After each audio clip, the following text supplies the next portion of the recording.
बिस्मिल्लाहिर्रहमानिर्रहीम। टॉपिक हमारे पास है कंटिन्यूस प्रोबेबिलिटी डिस्ट्रीब्यूशन। हमारे पास इसकी कुछ आउटलाइंस और इस चैप्टर के गोल्स है, जिस पे हम देखेंगे कि डिस्क्रीट और कंटिन्यूस डिस्ट्रीब्यूशन क्या होती है। उसके बाद हम देखेंगे कि यूनिफॉर्म जो डिस्ट्रीब्यूशन है उसका मीन और स्टैंडर्ड डेविएशन हम कैसे कैलकुलेट करते हैं।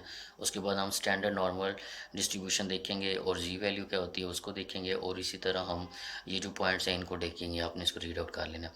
पहले नंबर पे हमारे पास है यूनिफॉर्म डिस्ट्रीब्यूशन। यूनिफॉर्म डिस्ट्रीब्यूशन हमारे पास जो है इसको हम सिंपलेस्ट डिस्ट्रीब्यूशन कहते हैं। The uniform probability distribution is perhaps the simplest distribution, मतलब हम इसको सबसे सिंपलेस्ट डिस्ट्रीब्यूशन कहते हैं। और ये किसके लिए होती है? फॉर कंटिन्यूस रैंडम वेरिएबल होती है, कि इसके अंदर जो डाटा होता है वो कंटिन्यूस रैंडम वेरिएबल होता है हमारे पास, ठीक है। और कंटिन्यूस रैंडम वेरिएबल के लिए हम इसको देखते हैं, और इसको हम सिंपलेस्ट डिस्ट्रीब्यूशन भी कहते हैं। किसको? Uniform distribution. पहला टॉपिक हमारे पास यूनिफॉर्म डिस्ट्रीब्यूशन है, और इसको हम सिंपलेस्ट डिस्ट्रीब्यूशन भी कहते हैं। दूसरे नंबर पे इसका जो नाम है इसको हम रेक्टेंगुलर शेप की हम कहते हैं, कि इसका जो हमारे पास डाटा जब हम उसको ग्राफ उसका ड्रा करते हैं, मैथमेटिकली फॉर्म जो हम बनाते हैं उसकी, जो हमारे पास डाटा दिया होता है, तो उसका जो ग्राफ हमारे पास है वो रेक्टेंगल की फॉर्म में बनता है। तो रेक्टेंगल मैच कैसे बन रही है?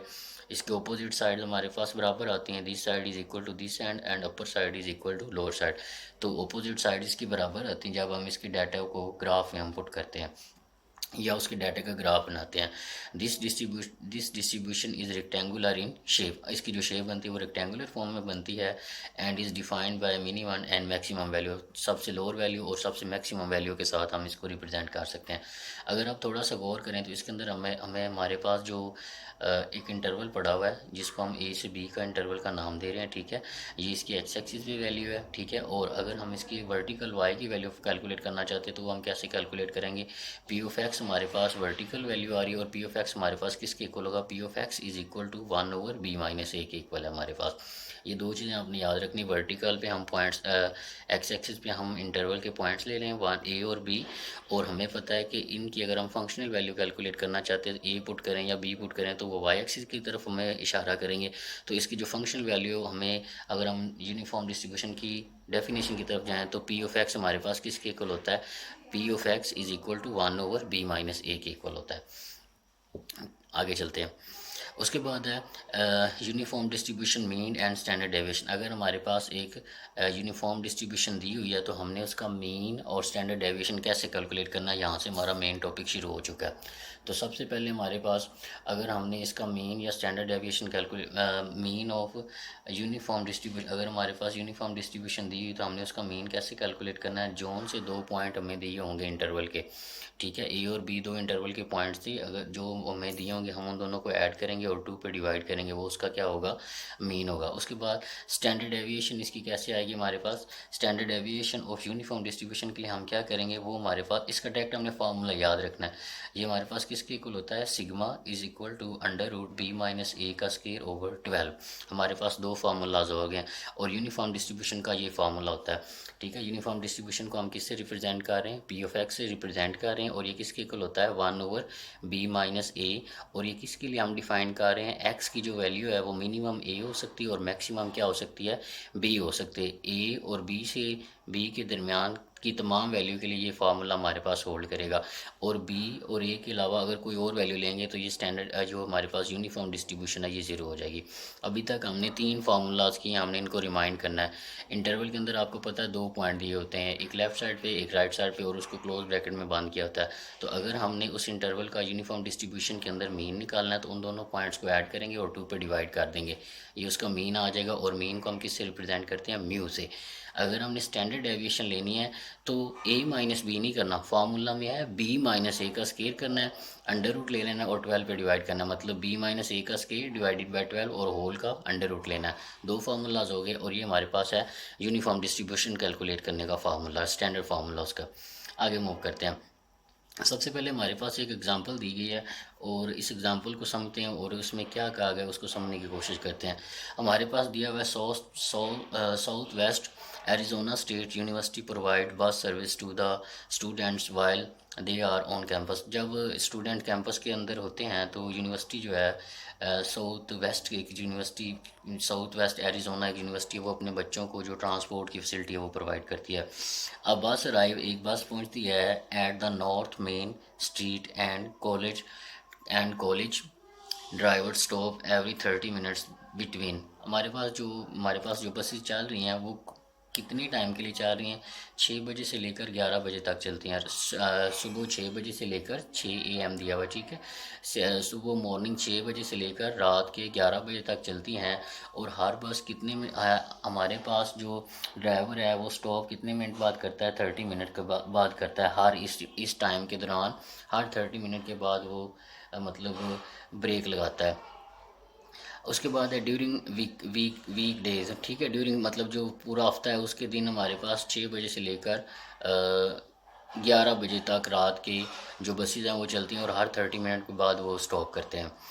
उसके बाद हमारे पास क्या, student arrive at the bus stop at random time. जो स्टूडेंट्स हैं वो मुख्तलिफ टाइम में मुख्तलिफ बच्चे आते हैं जो भी उनके स्टेशन बने हुए हैं।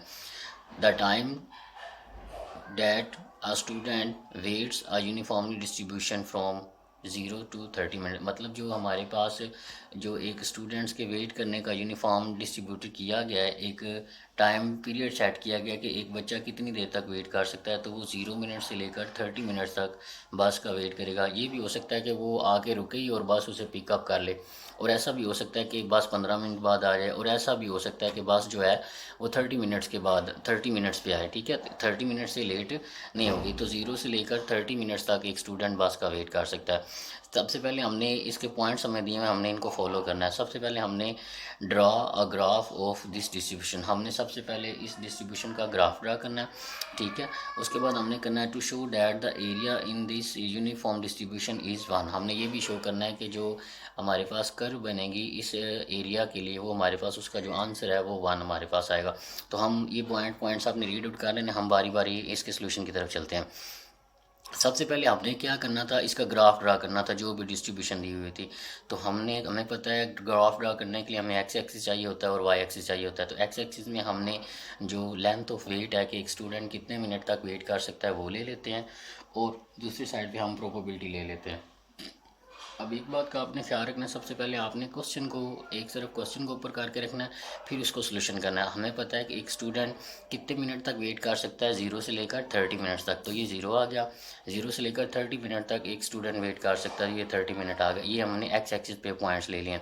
अगर आप थोड़ा सा गौर करें तो ये हमारा ए पॉइंट है और ये हमारा क्या है, बी पॉइंट है, ठीक है।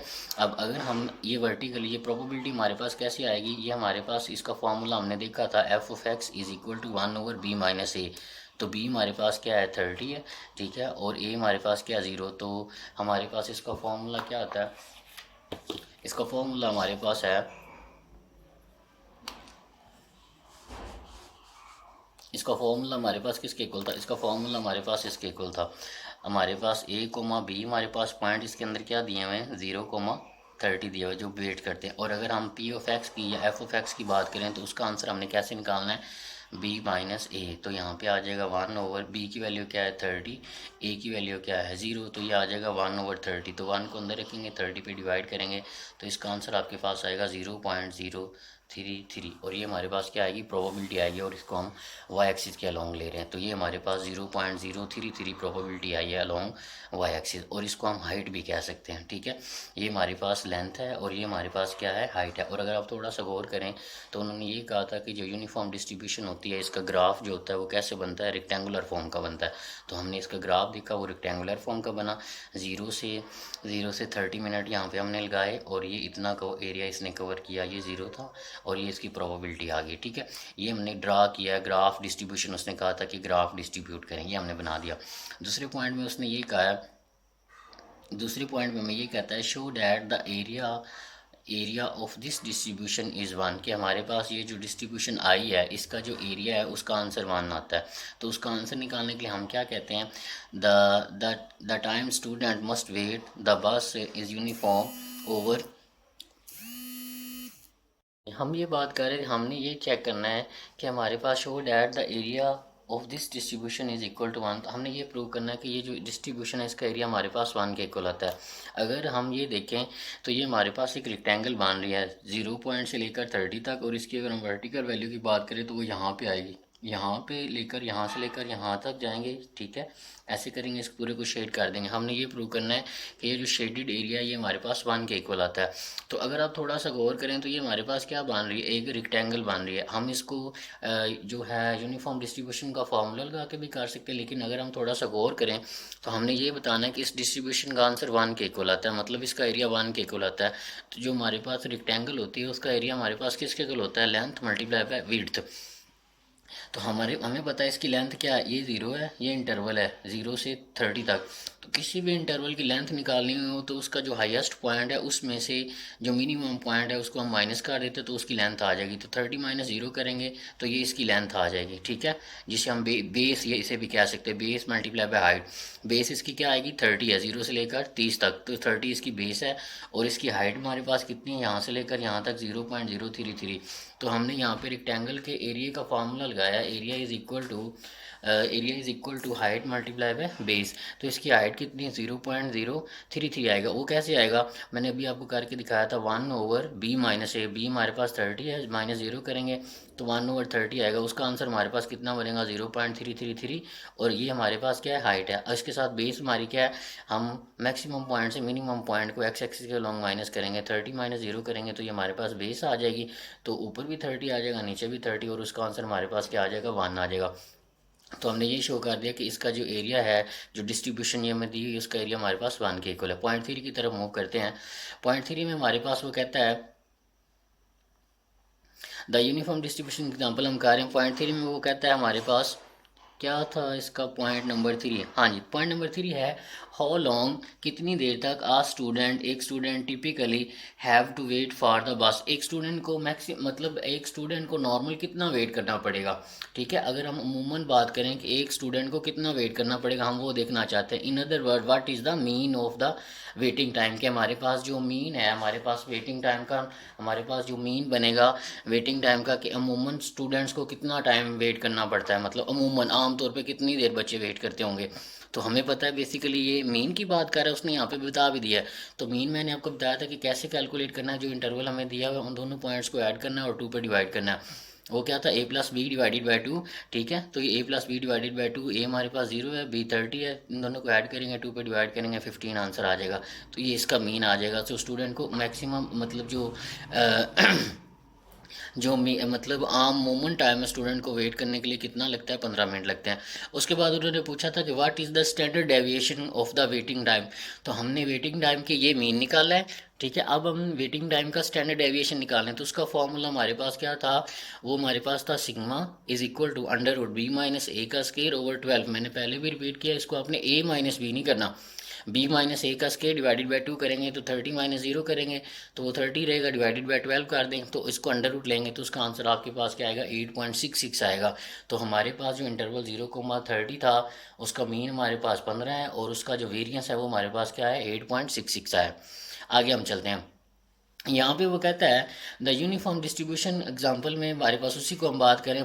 पॉइंट नंबर 4 पे वो कहते हैं हमें व्हाट इज़ द प्रोबेबिलिटी, क्या प्रोबेबिलिटी है अ स्टूडेंट, एक तालब इल्म की will wait more than 25 minutes के कितनी पॉसिबिलिटी हो सकती है, कितनी प्रोबेबिलिटी हो सकती है कि स्टूडेंट्स को 25 मिनट से ज़्यादा देर वेट करना पड़े। तो हम क्या करेंगे, अब हमारे पास जो मिनिमम हमें पता है कि इंटरवल हमारा कहाँ से लेकर कहाँ तक है, 0 से लेकर 30 मिनट्स तक है। लेकिन यहाँ पे उसने क्या कहा 25 से ज़्यादा, तो यहाँ हम 25 पे, यहाँ पे हम इस सारे को छोड़ देंगे तो 25 से आगे की तरफ जाएंगे तो 25 से आगे मैक्सिमम कितना हम जा सकते हैं, 30 तक जा सकते हैं, ठीक है। अब हमने इसका चेक करना है कि उन्हें कितनी देर स्टूडेंट्स को वेट करना पड़ सकता है। तो बेसिकली हमने इसका एरिया ही कैलकुलेट करना है यहाँ पे भी, अगर आप थोड़ा सा गौर करेंगे तो हम क्या निकाल रहे हैं, टाइम वेट निकाल रहे हैं, प्रोबेबिलिटी हम निकाल रहे हैं कि कितनी देर 25 मिनट से ज़्यादा स्टूडेंट्स को वेट करना पड़ता होगा। ये 25 से लेकर 30 मिनट के दरमियान कितने स्टूडेंट्स को वेट करना पड़ता होगा। तो उसके लिए हम क्या करेंगे, बेस मल्टीप्लाई बाई हाइट ही करेंगे। यहाँ पे हमारे पास आ जाएगा 1/30 माइनस 0, क्योंकि हाइट तो उसकी वही रहनी है। हमारे पास रेक्टेंगल की जो है बेस है वो कम हुई है, उसकी हाइट वही रहेगी, ठीक है। तो इसकी हाइट जो हमारे पास है वो हमारे पास किसके इक्वल आएगी, 0.033 ही आएगी यहाँ पे। और यहाँ पे बेस पहले हमारे पास 0 से लेकर 30 मिनट थे, लेकिन यहाँ पे हमने क्या लिया यहाँ पे हमारे पास जो बेस है वो 25 से 30 मिनट पे हमने कैलकुलेट करना है इंटरवल के लिए। तो 30 माइनस 25 करेंगे तो वो 5 बनेंगे, यहाँ पे 5 आ जाएगा। इसको सॉल्व करेंगे, 5/30 को डिवाइड करेंगे, 5 को अंदर रखेंगे, 30 पे डिवाइड करेंगे तो आंसर विल बी 0.116। तो इतनी देर स्टूडेंट को मैक्सिमम जो है 25 मिनट से ज़्यादा इतने स्टूडेंट्स को वेट करना पड़ता है। ठीक है, आगे चलते हैं। आगे हमारे पास क्वेश्चन है कि what will be the probability, क्या प्रोबेबिलिटी होगी that a student will wait between 10 to 15 minute, के कितनी देर स्टूडेंट को 10 से 15 मिनट वेट करना पड़ता होगा, कितनी प्रोबेबिलिटी है उनकी। तो हमारे पास यहाँ पे जो इंटरवल है वो रिस्ट्रिक्ट हो गया, पहले 0 से 30 था, अब हमने 10 से 20 के दरमियान चेक करना है। हाइट उसकी वही रहेगी, ठीक है, हाइट उसकी वही रहेगी 1/b-a। ठीक है, यहाँ पे हमारे पास क्या होगा, अब हमारे पास a यहाँ पे 10 है और b हमारे पास क्या हो गया 20 हो गया। तो यहाँ पे 20 माइनस 10 करेंगे तो वहाँ पे 10 आ जाएगा। तो 10 को ऊपर रखेंगे, 30 पे डिवाइड करेंगे तो आपके पास ये वाला जो आंसर है 0.33 प्रोबेबिलिटी बनेगी कि जो स्टूडेंट है उनको 10 से 15 मिनट के दरमियान वेट करना पड़ता है। ठीक है, तो यहाँ पे हमारे पास जो यूनिफॉर्म डिस्ट्रीब्यूशन थी उसकी एक एग्जांपल हमने की थी, दी हुई थी, उसको हमने सॉल्व किया। उसकी 5 क्वेश्चन थे, हम उनको रिपीट कर लेते हैं। पहला था हमने ग्राफ बनाना था, उसके बाद हमने प्रूव करना था कि जो एरिया है उसका आंसर 1 के इक्वल आता है। उसके बाद हमने मीन निकालना था, स्टैंडर्ड डेविएशन इसका निकालना था, और फिर बताना था कि 25 मिनट से ज़्यादा देर कितने बच्चों को कितनी प्रोबेबिलिटी है कि 25 मिनट से ज़्यादा देर बच्चों को इंतज़ार करना पड़ेगा। फिर हमने ये देखा था कि 10 से 20 मिनट के दरमियान कितने बच्चों को वेट करना पड़ेगा। तो हमने ये 5 पॉइंट्स इनके अंदर देखे हैं। ठीक है, तो इसको आपने अच्छे तरीके से रजिस्टर के ऊपर सॉल्व कर लेना ताकि हमें प्रॉब्लम ना बने। ठीक है, तो अब हम आगे मूव करते हैं। यहाँ तक हमारे पास हो गया। ठीक है, अब हम करेक्टरिस्टिक की तरफ मूव करेंगे।